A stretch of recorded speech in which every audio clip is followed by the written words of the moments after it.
এক দলের বদলে তো আরেক দলই আসার কথা। আপনাদের মতো অনির্বাচিত সরকারের তো মানে ইচ্ছা মতো যতদিন খুশি ততদিন ক্ষমতায় থাকার কথা নয়। গণতন্ত্র সেটা বলে না। আরেকটা কথা নতুন নতুন শিখছে, আওয়ামী লীগ আর বিএনপি নাকি মুদ্রার এই পিঠ আর ওই পিঠ। কি করবো বলেন, হাসবো না কাঁদবো বুঝি না।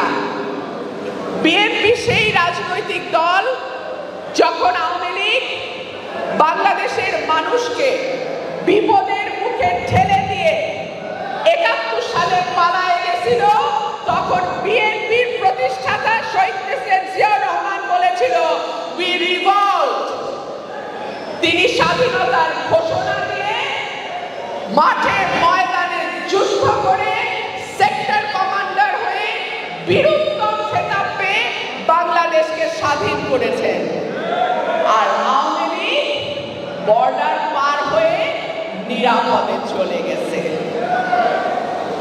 আওয়ামী লীগ যখন সকল দল নিষিদ্ধ করে এক দল আনলো, বিএনপি নিয়ে আসলো বহুদলীয় গণতন্ত্র, বিএনপি নিয়ে আসলো বিচার বিভাগের স্বাধীনতা, বিএনপি নিয়ে আসলো সংবাদপত্রের স্বাধীনতা। আওয়ামী লীগ যখন ভারতের সঙ্গে আঘাত করে 14, 18, 24-এ ক্ষমতা দখল করলো, বিএনপি তখন আপোষহীনভাবে জনগণের পাশে থেকে নির্বাচন প্রত্যাখ্যান করেছে।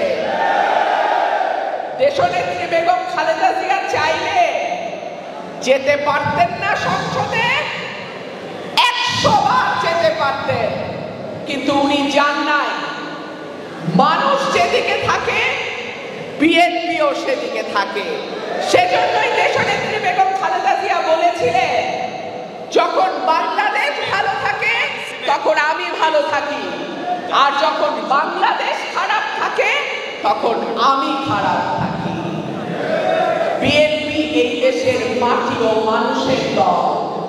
এত নির্যাতন, এত অত্যাচার, দেশনেত্রী বেগম খালেদা জিয়া আপনাদেরকে ছেড়ে এক মুহূর্তের জন্য কোথাও যান নাই।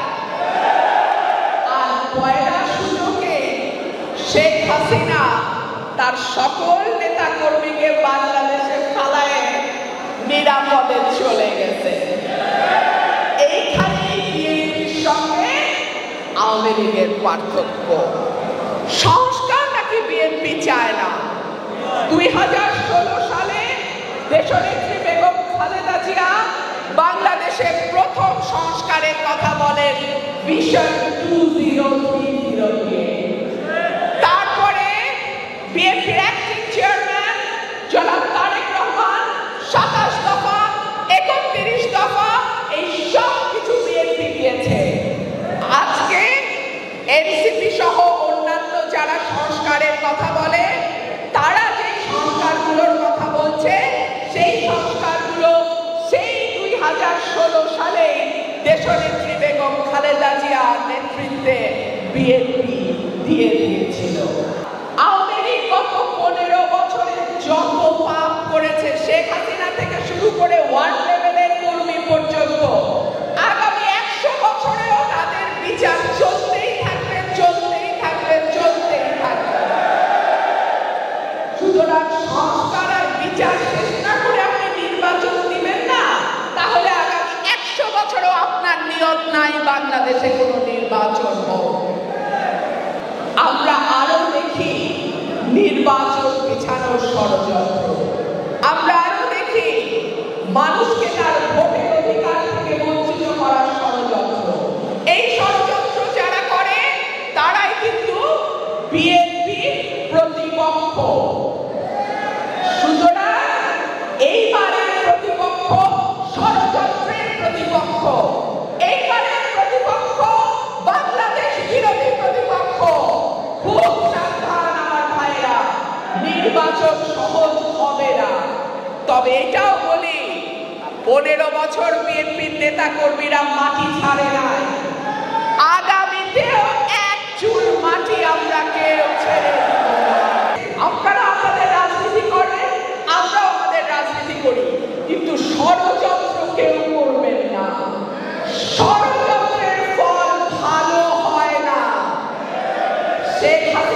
করেছিল ষড়যন্ত্র, নিজে তো পালাই